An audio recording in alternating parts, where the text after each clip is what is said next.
احمدہ و صلی علی رسولہ الکریم اما بعد اعوذ باللہ من الشیطان الرجیم بسم اللہ الرحمن الرحیم قل ان کنتم تحبون اللہ فاتبعونی یحببکم اللہ ویغفر لکم ذنوبکم واللہ غفور رحیم صدق اللہ مولانا العظیم وصدق رسولہ النبی الکریم ونحن علی ذلک لمن الشاہدین والشاکرین والحمد للہ رب العالمین۔ معزز سامعین کرام، اسٹیج پر جلوہ فروز مبلغان اسلام، حفاظ کرام، شعراء اعظام، مداح خیر الانام، پردہ نشین خواتین، ماں بہنوں، عزیز بچوں اور دوستوں، السلام علیکم ورحمۃ اللہ وبرکاتہ۔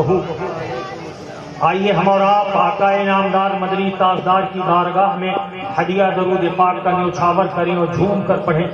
اللہم صلی علی سیدنا و حبیبنا سفینا مولانا محمد مادنی الجود والکرم منبع العلم والحکم والحکم صلاۃ و سلام علیک یا رسول اللہ صلی اللہ تعالی علیہ وسلم۔ حضرات، اپنے مقررہ وقت سے آج کا یہ اجلاس شروع ہوا۔ علی جناب بلال احمد بلالی صاحب نے بڑے اچھے انداز میں یہ کلام نعت پاک مصطفیٰ منقبت کے پیش کیے۔ انشاءاللہ الرحمن ایک بار وقت رہا تو ایک بار پھر یہ آپ کی خدمت میں حاضر ہوں گے آج ہی، اور وقت کی نزاکت، کاموں کی مصروفیت کو دیکھتے ہوئے انشاءاللہ الرحمن پوری کوشش ہوگی کہ آج کے یہ اجلاس کا اختتام 11:30 بجے ہو جائے جی انشاءاللہ۔ اسی لیے بڑی جلدی کے ساتھ اس غرض سے میں حاضر ہوا کہ غلام اہل بیت میں ہمارا بھی نام شمار ہو جائے۔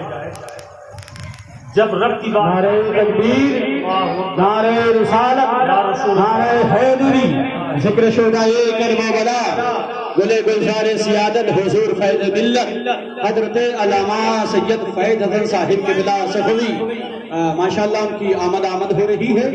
آپ تمامی حضرات بہت ہی ادب و احترام کے ساتھ ماشاءاللہ ان کو رونق منبر تک حضرت تشریف لا رہے ہیں۔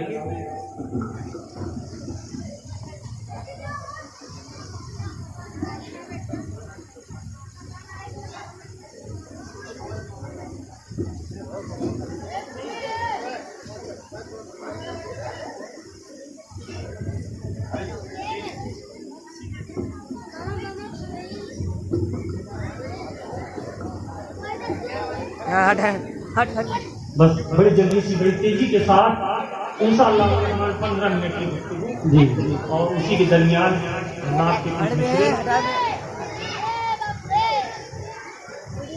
قبر سے ہوتی ہوئی خلد کی کیاری نکلے، واہ واہ کیا بات ہے۔ قبر سے ہوتی ہوئی خلد کی کیاری نکلے، قبر سے ہوتی ہوئی خلد کی کیاری نکلے، شہر طیبہ میں اگر جان ہماری زندہ باد زندہ باد، شہر طیبہ زندہ باد میں اگر روح ہماری زندہ باد، بہت لے آئے میدان میں جب غیرت ایمان کے ساتھ، آئے میدان میں جب غیرت ایمان کے ساتھ،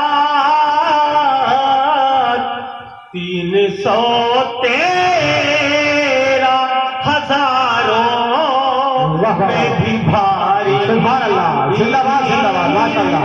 نعرہ تکبیر، نعرہ رسالت، نعرہ حیدری، ذکر شہدائے کربلا، پھیلانے حسین پاک حضرت سید کامل میاں صاحب قادری 313 ہزاروں میں بھی بھاری زندہ باد نکلے. اور بس یہ اجلاس، یہ رنگ، اور ہم ان ساداتوں کی موجودگی میں ہم سید النساء سیدہ طیبہ طاہرہ سیدہ فاطمہ کی بارگاہ میں بس ایک شعر کی خدمت ہے. کوئی نظریں نہ اٹھا پائے بروزے محشر، کوئی نظریں نہ اٹھا پائے بروزے محشر، جس گھڑی فاطمہ زہرا سواری نکلے، جس گھڑی فاطمہ زہرا کی سواری نکلے. پھر انشاءاللہ الرحمن کبھی وقت رہا دیے کلام. بس کل کی گفتگو کو آگے بڑھاتے ہوئے کہ ہماری تمام تر محبتوں کے حقدار رسول کریم صلی اللہ تعالیٰ علیہ وسلم. اچھا ایک بات اور سن لیں، محرم الحرام کے ان موقع پر چونکہ اہل تشیع کے نزدیک بھی، اہل تشیعوں کے یہاں بھی، شیعوں کے یہاں بھی مجلس پاک ہوتی ہیں. محرم کے موقع پر شیعوں کے یہاں بھی بہت ساری محفلیں ہوتی ہیں، لیکن ان کی محفلوں کا یہ معیار نہیں ہوا کرتا. اہل بیت اطہار سے محبت کا تو وہ دم بھرتے ہیں، چھاتی تو پیٹتے ہیں، نعرہ تو لگاتے ہیں، لیکن یاد رکھنا یہ سیدہ زینب کی بد دعا ہے کہ جب سر حسین کو لے کر یزیدی لشکر شہر کوفہ پہنچا تھا اور کوفیوں نے بڑے زور شور سے رونا شروع کیا کہ ہائے حسین ہم نہ تھے، تو سیدہ زینب نے کہا تھا اے کوفیوں، یہ تمہاری بدنصیبی ہے کہ قیامت تک تم اور تمہاری نسلیں چھاتی پیٹتے اور روتے ہوئے ہی گزر جائیں گے. تمہیں نے ہمارے بھائی حسین کو بلا کر دھوکہ دیا، تمہیں نے حسن مصطفیٰ کو دھوکہ دیا، تمہیں نے علی مرتضیٰ کو دھوکہ دیا، اور آج رو رہے ہو.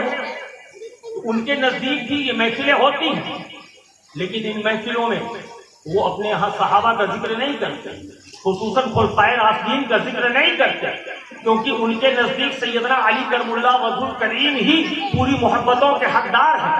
حدیث کا ایک جز تو ان کے یہاں بیان کیا جاتا ہے کہ مصطفیٰ کریم صلی اللہ تعالی وسلم نے فرمایا ہے کہ میں علم کا شہر اور علی اس کا دروازہ ہوں. دوسرا جز نہیں بتایا جاتا کہ آقا نے یہ بھی کہا تھا کہ اے لوگوں، میں علم کا شہر، علی اس کا دروازہ ہے، ابو بکر صدیق اس کی بنیاد ہے، عمر فاروق اس کی دیوار ہے، اور عثمان غنی ذوالنورین اس علم کے شہر کی چھت کہلاتے ہیں. یہ الگ بات ہے کہ اگر عثمان کی چوکھٹ پر جاؤ گے تو علی المرتضیٰ کے ہاتھ کو چومتے ہوئے جانا پڑے گا. ابو بکر صدیق کی چوکھٹ پر اگر جاؤ گے تو علی مرتضیٰ کی چوکھٹ کو چومتے ہوئے تمہیں جانا پڑے گا. عمر فاروق کی بارگاہ پہ اگر تم جاؤ گے تو علی مرتضیٰ کی بارگاہ پر حاضری لگاتے ہوئے تمہیں جانا ہوگا. ان کے نزدیک اس لیے ہم اہل سنت والجماعت کے لوگ اپنی محفلوں میں صحابہ کا ذکر کرتے ہیں، خلفائے راشدین کا ذکر کرتے ہیں، توحید اور رسالت کی باتیں کیا کرتے ہیں، اس کے رسول پہ گفتگو کیا کرتے ہیں، شہدائے کربلا اہل بیت اطہار کے مناقبوں اور خصوصیتوں کا ذکر کیا کرتے ہیں. تو ہماری تمام تر محبتوں کے حقدار ہیں نبی کریم صلی اللہ تعالی علیہ وسلم. دو طرح کی محبت ہوتی ہے، ایک اشتراکی محبت اور ایک اختیاری محبت. ایک وہ محبت کہ جیسے رب نے ہمارے دل میں ڈال دیا ہے، ماں کی محبت بیٹے کے لیے، بیٹے کی محبت باپ کے لیے، بھائی کی بھائی سے محبت، پڑوسی کی پڑوسی سے محبت. لیکن اختیاری محبت وہ ہے جیسے امتی کو مصطفیٰ کریم سے ہونی چاہیے. اس لیے چونکہ تمام محبتوں کے حقدار آقا کریم صلی اللہ تعالی علیہ وسلم ہیں، اور کس ذات میں کون سی شخصیت نے سب سے زیادہ ہمارے اوپر احسان کیا. اسی لیے انگریز مصنف نے 0 to 100 کتاب میں لکھا تھا کہ پوری دنیا کے انسانیت کے اوپر یعنی انسانیت کے اوپر سب سے زیادہ احسان کرنے والی شخصیتوں کا جب مطالعہ کیا, اس یہودی نے پوری 100 شخصیتوں کا مطالعہ کرنے کے بعد, ریسرچ کرنے کے بعد اپنی کتاب 0 to 100 میں یہ لکھا, ٹاپ 100 میں یہ لکھا کہ پوری کائنات میں انسانیت کے اوپر سب سے زیادہ اگر احسان کرنے والی ذات ہے تو وہ ذات ہے محمد عربی, جناب احمد مصطفیٰ محمد مصطفیٰ صلی اللہ تعالی وسلم. آج ہم کامیاب نہیں ہیں, آج ہم پریشان حال ہیں کیونکہ ہم نے اپنے دل میں مصطفیٰ کی محبت کو کمزور کر دیا. مصطفیٰ نے سب سے زیادہ احسان ہمارے اوپر کیا. احسان کرنے کے لیے وہ آئے, رب نے احسان بنا کر بھیجا, رحمت عالم بنا کر بھیجا, تو حق ہے کہ ہم اپنی تمام اختیاری محبت مصطفیٰ سے کریں اور مصطفیٰ کی اطاعت کریں. یہی میں نے تلاوت کی کہ رب فرماتا ہے اے محبوب تم ان سے کہہ دو جو ہم سے محبت کا دم بھرتے ہیں, تو اگر چاہتے ہیں کہ اللہ بھی یقیناً ان کا دوست ہو جائے تو اے محبوب یہ تمہاری اتباع کرے. اے لوگوں, اگر ہم چاہتے ہیں کہ رب ہمارا دوست ہو جائے تو ہم مصطفیٰ کی اطاعت کریں اور مصطفیٰ کی اتباع کریں. اتباع اور اطاعت میں فرق ہے. اطاعت وہ ہے کہ مصطفیٰ کریم کہیں اور ہم اس حکم کو مان لیں, اور اتباع وہ ہے کہ آقا نے جیسا کیا ہو بہو ہم ویسا کر گزرے, وہ اتباع کہلاتی ہے. تو اتباع تو دور کی بات, آج ہم اطاعت مصطفیٰ سے بھی دور ہو گئے. اسی وجہ سے ہماری پریشانیاں بڑھ گئی. وہ دور یاد کرو کس طرح صحابہ نے اتباع کیا. صحابہ کا ذکر ہو رہا ہے اس مجلس کی مناسبت سے. جس طرح صحابہ نے اطاعت رسول کی. نبی کریم صلی اللہ علیہ وسلم مسجد نبوی میں خطبہ فرما رہے ہیں. دوران خطبہ آقا میرے فرماتے ہیں اے لوگوں بیٹھ جاؤ. تمام لوگ مسجد کے جو اندر تھے وہ بیٹھ گئے. حضرت عبداللہ ابن مسعود رضی اللہ تعالیٰ عنہ بھی مسجد کے اندر داخل نہیں ہوئے تھے, مسجد کے باہر میدان میں ہیں. نبی کی آواز سنی کہ مصطفیٰ نے کہہ دیا کہ بیٹھ جاؤ, تو وہ وہیں بیٹھ گئے. لوگوں نے کہا اے عبداللہ ابن مسعود کیا وجہ ہے تم بیٹھ گئے؟ مصطفیٰ نے تو مسجد کے اندر کے لوگوں کے لیے حکم دیا تھا کہ اے لوگوں بیٹھ جاؤ. تو عبداللہ ابن مسعود کا جواب سن لو پیارے. سیدنا عبداللہ ابن مسعود فرماتے ہیں میرے آقا نے یہ نہیں کہا کہ مسجد کے بھیتر کے لوگ بیٹھ جاؤ, میرے آقا نے کہا لوگوں بیٹھ جاؤ.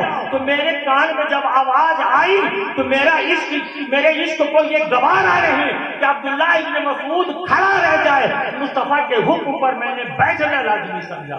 یہ کہلاتی ہے اطاعت اور اتباع. ایک مثال دوں گا, وقت زیادہ نہیں ہے. اور اتباع کیا ہے؟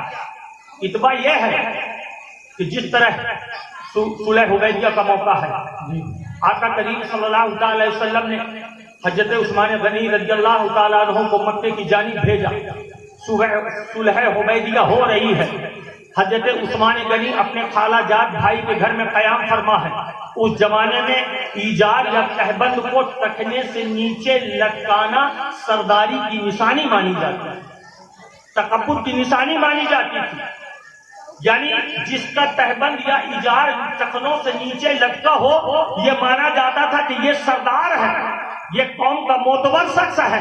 اس کی باتوں پر وزن کیا جاتا تھا, اس کی باتوں کو غور سے سنا جاتا رہا, اس کے مصدرے کو مانا جاتا تھا. لیکن سیدنا عثمان غنی ذوالنورین رضی اللہ تعالیٰ عنہ جب داخل ہوتے ہیں, اپنے خالہ جات بھائی کے گھر میں قیام کرتے ہیں, اپنے ایجار کو آپ ٹخنوں سے اوپر رکھے ہوئے ہیں. آپ کے بھائی کہتے ہیں اے عثمان غنی, اے عثمان بن عفان, کیا تمہیں یہ نہیں معلوم کہ ٹخنوں کے نیچے ایجار کرنا جو ہے سرداریت کی نشانی ہے؟ تم صلح کرنے آئے ہو, مشورہ دینے آئے ہو, بات کرنے کے لیے آئے ہو, لیکن تمہارا ایجار ٹخنوں سے اوپر ہے. اگر ٹخنوں سے اوپر ہے تمہاری بات کو کوئی ویلو کیسے دے گا؟ تمہاری بات میں وزن کیسے پیدا ہوگی؟ تمہاری کوئی ویلو کیسے کرے گا؟ تو تم اپنے ایجار کو ٹکنے کے نیچے کر لو۔ سیدنا عثمان غنی رضی اللہ تعالیٰ عنہ نے اتباع کا وہ سبق دیا، آپ فرماتے ہیں کہ کوئی میری بات کو مانے چاہے نہ مانے، میری بات میں وزن ہو چاہے نہ ہو، لیکن ہم نے اپنے آقا کو ہمیشہ اس حال میں دیکھا ہے کہ میرے نبی کے، میرے مصطفیٰ کے، ہمارے آقا کے کا ایجار اور پیبند ٹخنوں سے اوپر ہوا کرتا تھا، بس وہ ویسا کرتے تھے۔ میں بھی، میرا عشق بھی یہ کہہ رہا ہے کہ میں بھی ویسا کروں گا۔ تو اس طرح جب صحابہ کے جیسے ہم اطاعت کریں، بے شک صحابہ کے جیسی ہم اتباع کریں گے، تب اللہ تبارک و تعالی ہماری حقوں میں وہ طاقت عطا فرمائے گا۔ اسلم ابن ربیع رضی اللہ تعالیٰ عنہ کے بزرگ گزرے ہیں جو نبی کریم صلی اللہ علیہ وسلم سے بہت بعد کے زمانے کے بزرگ ہیں۔ آپ نماز پڑھ رہے ہیں، نماز پڑھتے ہوئے ایک شخص نے آپ کو دیکھا، مسافر نے دیکھا کہ کوئی ایک اللہ والا نماز پڑھ رہا ہے، اس کی بکریوں کی حفاظت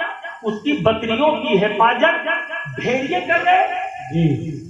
بڑا تعجب ہوا، بکریوں کا رکھوالا، بکریوں کا چرانے والا، بکریوں کی دیکھ ریکھ کرنے والا عبادت میں مشغول ہے، لیکن اس کی بکریوں کی حفاظت بکریوں کا دشمن بھیڑیا کر رہا ہے۔ بڑا تعجب ہوا کہ یقیناً اس کی باتوں میں دم ہے، یقیناً یہ کوئی اللہ والا ہوگا، یہ کوئی معتبر شخصیت ہوگا، اس سے ملاقات کی جائے۔ نماز کے بعد وہ شخص حضرت اسلم بن ربیع سے سوال کرتا ہے، اے اللہ والے، اے بندے خدا، بتا یہ معاملہ کیا ہے کہ تم نماز پڑھ رہے ہو لیکن تمہاری بکریوں کی حفاظت بھیڑیا کر رہا ہے، جبکہ بھیڑیا بکریوں کا سخت دشمن ہوا۔